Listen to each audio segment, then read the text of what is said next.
کبھی ایسا ہو سکتا ہے کہ میں نے جو بات کہی ہے وہ آپ ان کی جانب نسبت دے سکتے ہیں، انہوں نے جو بات کہی ہے ان کی جانب نسبت دے سکتے ہیں؟ ایسا کبھی ہو سکتا ہے؟ ممکن ہی نہیں۔ اگر میں نے کہا ہے تو آپ ان کی جانب نسبت دیتے ہیں تو جھوٹ ہے، انہوں نے کہا ہے تو ان کی جانب نسبت دیتے ہیں تو جھوٹ ہے۔ واحد ذوات اہل بیت ہیں، جائے اعلان ہوا کہ ہم میں سے جس کا قول بھی ہو، جس کی جانب بھی تم منسوب کرنا چاہتے ہو منسوب کر دو، اگر قول حسن ہے چاہتے ہو پیغمبر کی جانب نسبت دینا تو پیغمبر کی جانب نسبت دے دو، چونکہ یہ نور واحد ہے، علم ایک جگہ سے آیا ہے، وہ علم الہی ہے۔ ایک صلوات پڑھیں محمد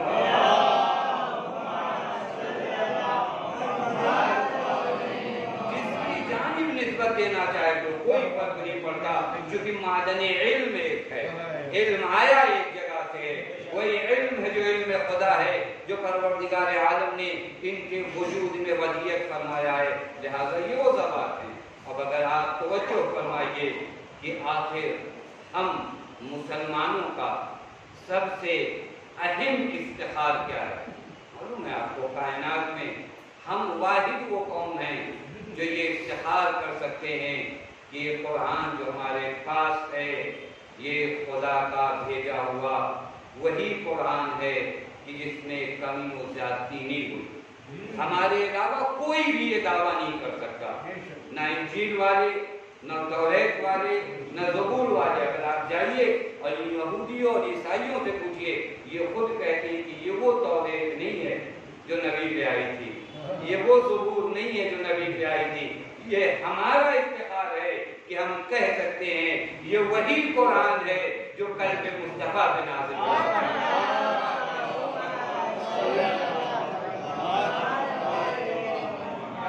اور دوسری طرف سے سب سے بڑا افتخار اب یہاں پر ہے، واقعاً قابل بحث گفتگو ہے کہ جہاں پر امام معصوم فرماتے ہیں ادبوا اولادکم، اگر اپنی اولاد کو ادب سکھانا چاہتے ہو، آج ہر ماں باپ اپنی اولاد کو مؤدب بنانا چاہتے ہیں، با ادب بنانا چاہتے ہیں۔ روایت میں واضح ہوا ہے کہ اگر اولاد کو ادب دینا چاہتے ہو تو بتلاوت القرآن، پہلا ادب کیا ہے؟ اسے قرآن سے مانوس کرو، یہ پہلا ادب ہے۔ وَحُبُّ نَبِيِّكُمْ، اور اپنی اولاد کے دل میں پیغمبر کی محبت ڈالو، یہ ادب ہے، یہ اخلاق ہے۔ ہم نے اخلاق کا معنی کیا سمجھا کہ بس ہاتھوں کو سینے پہ رکھ لینا، پہلے یہ سب اخلاق ہیں، لیکن یہ تمام اخلاق ظاہری اخلاق ہیں، کچھ اخلاق باطنی ہوتے ہیں۔ باطنی اخلاق اگر بچے میں آ جائے تو ظاہری اخلاق خود بخود آ جاتے ہیں۔ ایک صلوات پڑھیں محمد۔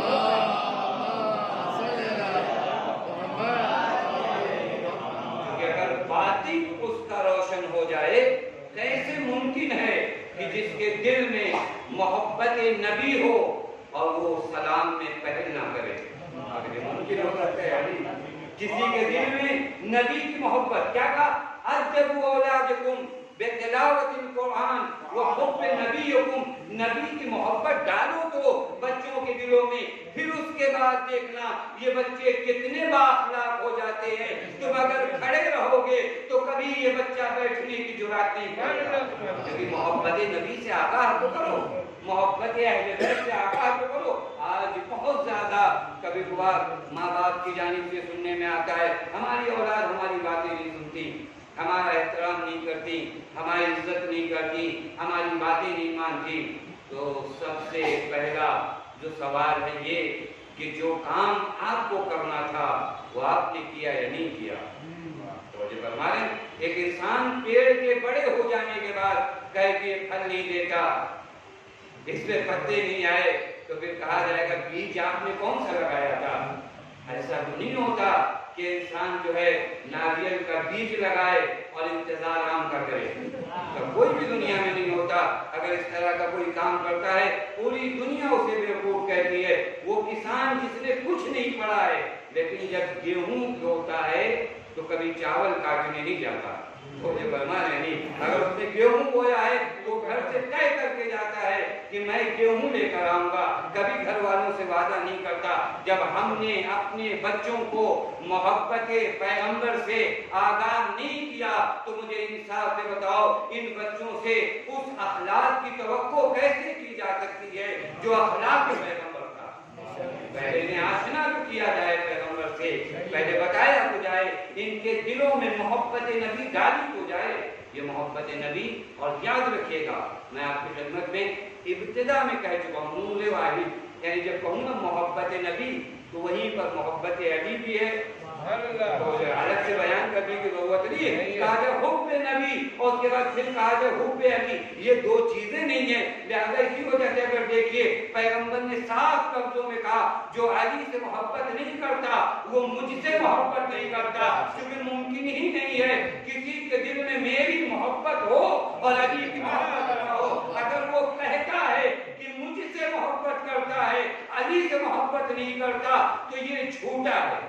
پیغمبر کی زبان ہے، کیسے ہو سکتا ہے؟ نور واحد میں آپ کہیے میں محبت کرتا بھی ہوں اور محبت نہیں بھی کرتا، کیونکہ علی اور نبی اگر جدا ہوتے تو دو مرحلے ہوتے، لیکن جو نفس پیغمبر ہے تو وہ جو فرما رہے ہیں جو جان پیغمبر ہے، لہذا محبت نبی محبت علی ہے۔ اور ہوا ہے واقعہ، کبھی آپ توجہ فرمائیے، ہمیں اپنی اولاد کو محبت نبی سے، الفت پیغمبر سے دن و رات یہ کوشش کرنی چاہیے کہ ان کے دلوں میں محبت نبی آئے، کیونکہ کل قیامت کے دن انسان اسی کے ساتھ ہوگا جس سے وہ محبت کرتا ہے۔ روایت، ایک شخص آیا پیغمبر کے حضور میں اور ایک سوال کیا، یا رسول اللہ متی قیام الساعہ؟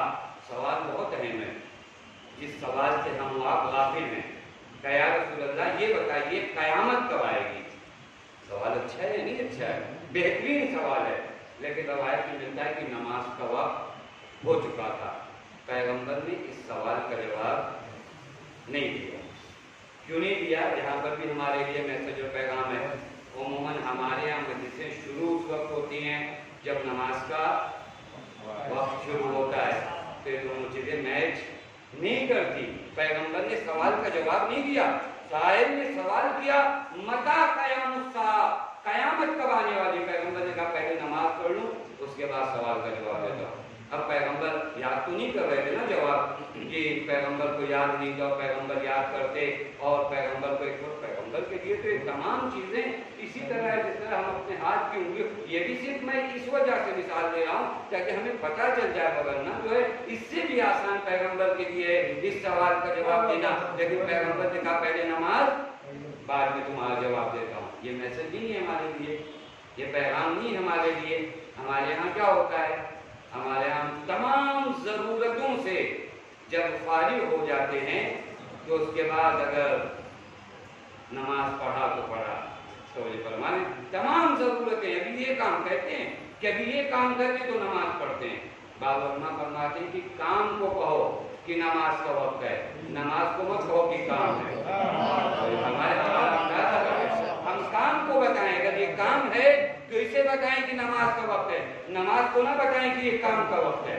اگر ہم نے یہ بتایا کہ یہ کام کا وقت ہے تو معلوم ہے کہ نماز کی کیا اہمیت ہے۔ پیغمبر نے کہا ابھی سوال کا جب پیغمبر نماز پڑھ کر آئے اس وقت پیغمبر نے پوچھا کہ من السائل، کس نے سوال کیا تھا؟ کہ رسول اللہ میں نے سوال کیا تھا۔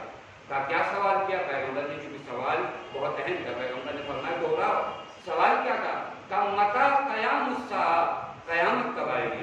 اور واقعی انسان کو اس عالم آخرت کے بارے میں فکر کرنا چاہیے، ورنہ ہماری طرح زندگی ہو تو معلوم ہی نہیں کہ قیامت کے بارے میں ہم نے سوچا ہی نہیں۔ پیغمبر نے فرمایا سوال اچھا ہے، لیکن ایک سوال میرا بھی، ابھی جواب پیغمبر نے نہیں دیا۔ پیغمبر نے فرمایا فما اعددت لها، اے سائل جس نے قیامت کے بارے میں سوال کیا ہے مجھے اتنا بتا دے کہ تم نے قیامت کے لیے آمادہ کیا کیا ہے؟ فما اعددت لها، آمادہ کیا کیا ہے؟ کیونکہ خالی ہاتھ تو نہیں جانا ہے نا، آمادگی کیا ہے؟ جب انسان ایک سفر کو جاتا ہے تو اس کے لیے آمادگی کرتا ہے، ایسا سفر جہاں سے لوٹ کر نہیں آنا ہے، تو خود اس سفر کے لیے تم نے آمادگی کیا کیا؟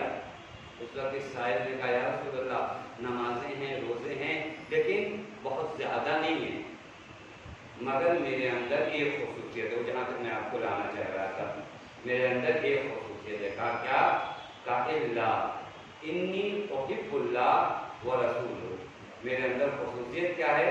میں خدا اور رسول سے محبت بہت کرتا ہوں، میں خدا اور رسول سے بے نمازی نہیں تھا، کسی کے ذہن میں یہ بات نہ ہے کہ بے نمازی تھا، اس نے کہا نمازیں ہیں، روزے ہیں، لیکن بہت زیادہ نہیں ہے، الا انی احب اللہ و رسول، میں خدا اور رسول سے محبت کرتا ہوں۔ اب یہاں پیغمبر نے فرمایا المرء مع من احب، انسان اسی کے ساتھ ہوگا جس سے محبت کرے گا، یعنی پیغمبر فرمانا چاہتے گھبرانا نہیں، اگر محبت ہماری تمہارے دل میں ہے تو کل قیامت میں ہمارے ساتھ ہوگے۔ ایک صلوات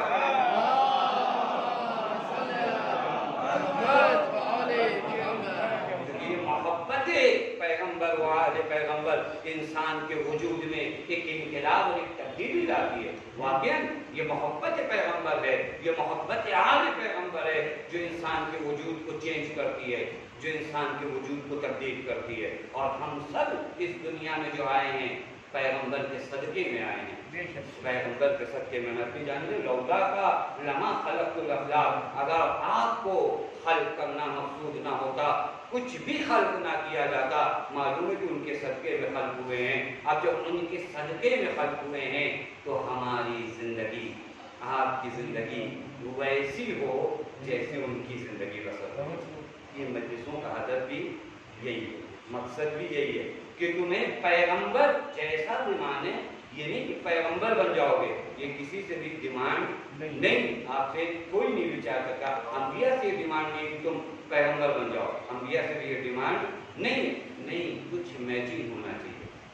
اگر کسی کے چاہنے والے ہو نا تو ملتے جلتے کردار ہوں، مسلمان یعنی ملتے جلتے کردار ہو، اور اگر کردار ملتا جلتا ہو تو انسان مانوس ہوتا ہے، لیکن اگر کردار الگ ہونا تو مزہ نہیں آتا۔ تو جو فرمان میں بھی اگر مثال دوں تو شاید بہت واضح ہو جائے۔ بہت سی چیزیں ہیں جو ہمارے اوپر بوجھ بن جاتی ہیں، لیکن بعض چیزیں ہیں جو ہمارے اوپر بوجھ نہیں بنتی۔ یہ ہمارا 2.5 کلو کا سر جو ہے کبھی بھی میری گردن پہ بوجھ نہیں بنتا، لیکن اگر اس سر پہ 1 کلو کا سامان آدھا گھنٹہ رکھ لوں تو وہ بوجھ بن جاتا ہے۔ کہا کیوں؟ کہا یہ تو بوجھ نہیں بنا، وہ بوجھ بن گیا۔ کہا دیکھو سنخیت نہیں ملتی، اس سر کی سنخیت اس گردن سے میچ کرتی ہے، لہذا یہ زندگی بھر رہے کوئی تکلیف نہیں ہوگی، لیکن جو الگ سے وزن اٹھاؤ گے وہ اگر سر پہ آدھا گھنٹہ رکھا تو سر درد ہو جاتا ہے۔ اب سمجھیے گا کردار رسول کے سائے میں زندگی وہ گزار سکتا ہے جو شبیہ رسول ہو، اس کا کردار پیغمبر سے ملتا ہو۔ جناب شہزادے علی اکبر کا ذکر آتا ہے نا،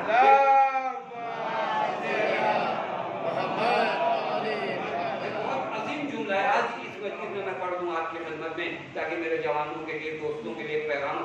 جناب علی اکبر چونکہ مسائل میں افراد کا ذکر زیادہ آتا ہے لہٰذا ان کے فضائل نہیں بیان کر ہو پاتے، لیکن آج چونکہ پیغمبر کی رحلت کی شب ہے لہذا ہم شکل پیغمبر کے بارے میں خصوصیات معلوم ہو تاکہ جناب علی اکبر کی سیرت میرے لیے تاثیر ہو۔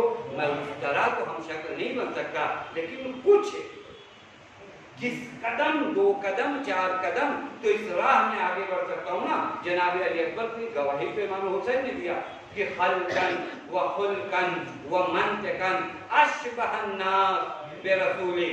واقعاً عجیب ہے، حسین ابن علی اگر کسی کے لیے گواہی دیں، اگر ہم کسی سے کہیں کہ پیغمبر جیسے ہیں تو نہیں معلوم کہ آپ پیغمبر کے بارے میں جانتے کیا ہو جو ان کو کہہ دے رہے ہو پیغمبر جیسے ہیں، لیکن حسین اس ذات کا نام ہے جسے پیغمبر نے کہا حسین منی و انا من الحسین۔ اب اگر حسین کسی کو ہم شکل پیغمبر کہیں تو اگر حسین کسی کو ہم شکل پیغمبر کہیں تو اس کی فضیلت کیا ہوگی، لیکن پیغمبر نے کیا فرمایا، کس طرح ہم شکل پیغمبر بن سکتے ہیں، کس طرح ہم شکل پیغمبر۔ میں عرض کر رہا ہوں آپ کی خدمت میں، یعنی شہزادے علی اکبر کی منزل پہ نہیں، ان کی منزل پہ نہیں، ان سے شبیہ بناتے ہیں نا.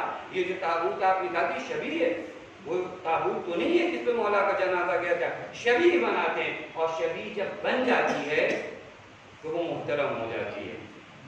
شبیہیں جب بنتی ہے، یہ ممبر شبیہ ہے، ممبر رسول ہے، ممبر رسول تو نہیں ہے لیکن محترم کیوں ہو گیا؟ کیونکہ شبیہ ہے، ممبر رسول ہے. توجہ فرما رہے ہیں، تابوت شبیہ ہے، تابوت حسین ہے، لہذا محترم ہو گیا. علم شبیہ ہے، علم عباس ہے، لہذا محترم ہو گیا. معلوم ہوا اگر بے جان چیزیں بھی شبیہ بن جائیں ان کی تو محترم ہوتی ہے. اگر یہ جاندار کردار ان کی شباہت پیدا کر لے تو یہ محترم کیسے نہیں بن سکتے؟ ایک سلوات پڑھے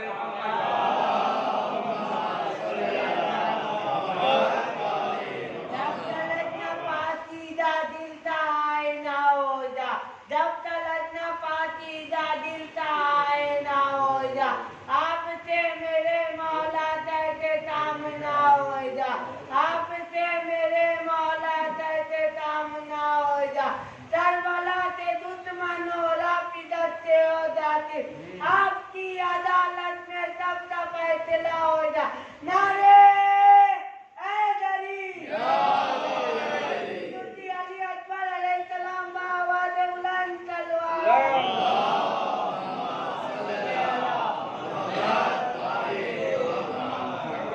پوری کوشش ہو کہ اپنے کردار کو شبیہ کردار پیغمبر بناؤ. ہم شبیہ بناتے، تابوت کی شبیہ بناتے، وہ اپنے کردار کی شبیہ کردار پیغمبر بنائے. یہاں پہ بھی تو شباہت ہونی چاہیے، اور اس شباہت کا حکم پیغمبر نے دیا.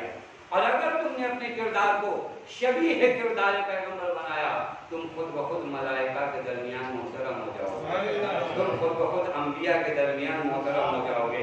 پھر اس کے بعد جس طرح ان تابوت کی تم زیارت کرتے ہو، تمہاری قبروں کی زیارت کو ملائکہ آئیں گے.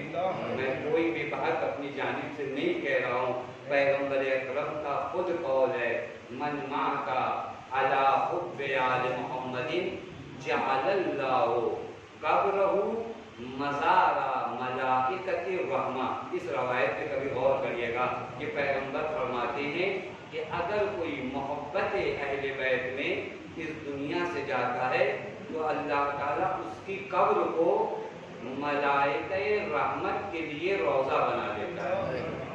ملائکہ رحمت کے لیے اس کی قبر کیا بنتی ہے؟ روضہ بنتی ہے. روضے پہ کیا ہوتا ہے؟ زیارت کی جاتی ہے، روضے کو چوما جاتا ہے.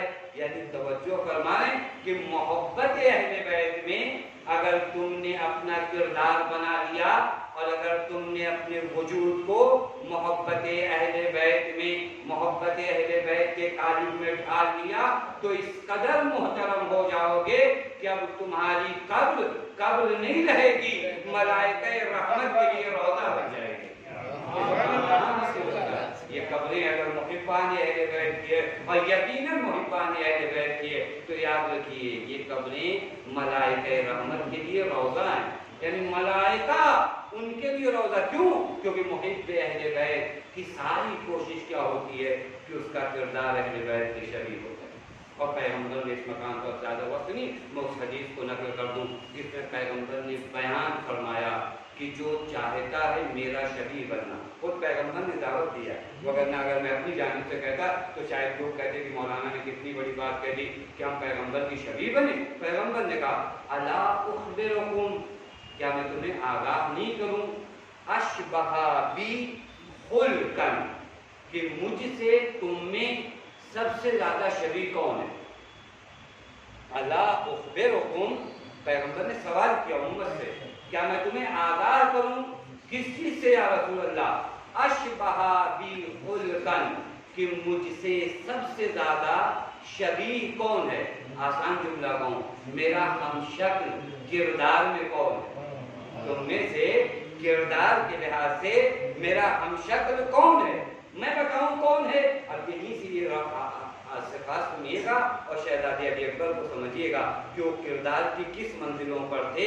کہ امام حسین نے ان کے بارے میں کہا اشبہ الناس برسولک، کہ تیرے رسول سے سب سے زیادہ شباہت رکھنے والی ذات کا نام جو ہے اکبر ہے. اور نہ خلقن، اگر خلقن کوئی شبیہ پیغمبر ہو جائے تو یہ بھی بڑی عظمت ہے، لیکن مولا نے فرمایا خلقن ظاہری شکل میں بھی وخلقن اور کردار میں بھی، یعنی کردار اکبر کردار رسول ہے، شکل اکبر شکل رسول ہے، یہ مرحلہ ہے۔ یہاں پر پیغمبر نے کئی صفات بیان کی، میں ان میں سے دو تین اگر وقت رہا تو آپ کی خدمت میں کروں۔ اشبہ الناس، کون مجھ سے زیادہ سب سے زیادہ شبیہ ہے؟ اعظمکم حلما واحسنکم خلقا، جس کا اخلاق سب سے بہتر ہے وہ سب سے زیادہ مجھ سے شبیہ ہے۔ احسنکم خلقا، تم میں سے سب سے اچھا اخلاق جس کا ہو۔ اب ہمارے یہاں ایک جھگڑا چلتا ہے نا کہ تم مولائی، تم مقصر، یہ مولائی یہ مقصر، طرح طرح کے الزامات پیغمبر خود فیصلہ کر دے رہے۔ احسنکم خلقا، تم میں سے جس کا اخلاق سب سے زیادہ بہتر ہے وہ میرا ہم شکل ہے، اور ہم شکل پیغمبر سے بڑا کوئی مولائی ہو سکتا ہے؟ پیغمبر نے فیصلہ کیا نا، اعظمکم حلما، علم کے لحاظ سے جو سب سے زیادہ علم رکھے۔ اب انشاءاللہ میں خلقن کا معنی کر دوں اور اپنے جوانوں کے لیے اور بچوں کے لیے، اخلاق پیغمبر واقعی دنیا تک نہیں پہنچا۔ ہمارے ہاں ایک مشکل جو پیش آئی ہے، اسلام کو جو پریزنٹ کیا گیا، اور چونکہ اپنے تو نہیں جانتے نا کہ اسلام کیسے ہے، ہم لوگوں نے تو بس طبیعت میں اور پیروی میں کلمہ پڑھا، ہمارے ماں باپ نے کلمہ پڑھا تو ہم نے کبھی اسٹڈی اور تیاری تو کیا نہیں، لہٰذا جب بھی دشمن جو کچھ کہتا ہے ہم فوراً ماننے کو تیار ہو جاتے ہیں۔ آج بہت بڑا اعتراض جو کیا جاتا ہے، کہا دین مبین اسلام جو ہے تلواروں سے پھیلا۔ آپ جانتے ہیں تاریخ اٹھا کر دیکھیے، 13 سال کی زندگی جو پیغمبر کی مدینے میں تھی، کبھی کبھار یہ عادت ہمیں یاد ہونی چاہیے دشمن کے مقابلے میں۔ 13 سال کی زندگی پیغمبر کی جو مدینے میں تھی، 80 سے زیادہ جنگیں ہوئیں۔ معلوم ان جنگوں میں کتنے دشمن مارے گئے؟ 1000 سے 1200 کا فیگر سے زیادہ نہیں۔ جو لوگ اسلام پہ الزام لگاتے ہیں کہ دین تلواروں سے پھیلا ہے، 1000 سے زیادہ اور 1200 انتہا، اس سے زیادہ دشمن قتل نہیں ہوئے۔ مجھے انصاف سے بتاؤ، جس دین پر تم تلواروں سے پھیلنے کا الزام لگا رہے ہو، اس دین کے مقابلے میں جو لوگ آئے اور کوئی بھی جنگ اپنی جانب سے نہیں ہوئی۔ مکے کے قریش جب پیغمبر سے جنگ کرنے آئے، مدینے تک یعنی 400 کلومیٹر کا فاصلہ انہوں نے طے کیا، اس وقت بھی پیغمبر نے انہیں کہا کہ کیوں جنگ کرنے آئے ہو، تم مجھ سے کیوں جنگ کرتے ہو؟ اور پیغمبر نے ان کے لیے بھی آپشن رکھا، دیکھو مجھ سے جنگ نہ کرو، اگر میں کامیاب ہو گیا تم سے جنگ کیے بغیر اور اپنی بات کو پھیلا دیا تو کل تمہارا ہی نام ہوگا کہ تمہاری خاندان کے ایک شخص نے اپنی بات کو پھیلا دیا، اور اگر ہار گیا تو تم چاہتے یہی ہو۔ یعنی پیغمبر نے دشمن کے لیے بھی آپشن رکھے تاکہ یہ جنگ نہ ہونے پائے۔ لیکن جنگیں ہوئیں، لیکن قتل کتنا ہوا؟ 1000 سے 1200۔ الزام کیا لگتا ہے کہ دین مبین اسلام تلواروں سے پھیلا ہے۔ مجھے انصاف سے بتاؤ، یہ الزام وہ لوگ لگاتے ہیں جو ایک بم کہیں پر مارتے ہیں تو لاکھوں کی تعداد میں لوگ آج تک مرتے ہیں۔ تو یہ بنا جب ہمیں تاریخ نہیں پتا ہوگی تو ہم دشمن کے سامنے اس طرح یہ وہ لوگ الزام لگاتے ہیں جو بم ایسے مارتے ہیں کہ آج تک وہاں پر بچے صحیح نہیں پیدا ہوتے۔ وہ اسلام پر یہ الزام لگاتے ہیں کہ اسلام تلواروں سے پھیلا۔ اسلام کے پھیلنے کا ایک اہم راز اخلاق پیغمبر، اخلاق پیغمبر۔ اسلام اس قدر جو عام ہوا ہے، آپ جانتے ہیں پیغمبر کا سامنا کن لوگوں سے تھا؟ اصل جاہلیت والوں کو یوں ہی نہیں کہا جاتا، یہ وہ لوگ تھے جہاں زنا عام طریقے سے ہوتا تھا، گھروں پہ پرچم نصب کیے جاتے تھے، اس قدر بے حیا قوم تھی، پرچم نصب ہوتے تھے کہ اس گھر میں زنا ہو رہا۔ حتیٰ بعض لوگ، میں اپنے بچوں کو یاد کروں کس ماحول میں پیغمبر آئے تھے تاکہ ان کی عظمت کا احساس ہو۔ پیغمبر کی خدمت میں ایک شخص پہنچا، کہا یا رسول اللہ، یہ جو آپ بتاتے ہو کہ جنت ہے جہنم ہے، یہ سب سچ ہے؟ پیغمبر نے کہا کہ جنت میں کیا ہے؟ تو پیغمبر نے سارے جنت کی نعمتیں گنائیں۔ کہا اچھا یہ بتائیے کہ جو جھگڑا ہمارا یہاں چلتا ہے جنت میں بھی ہوگا یا نہیں ہوگا؟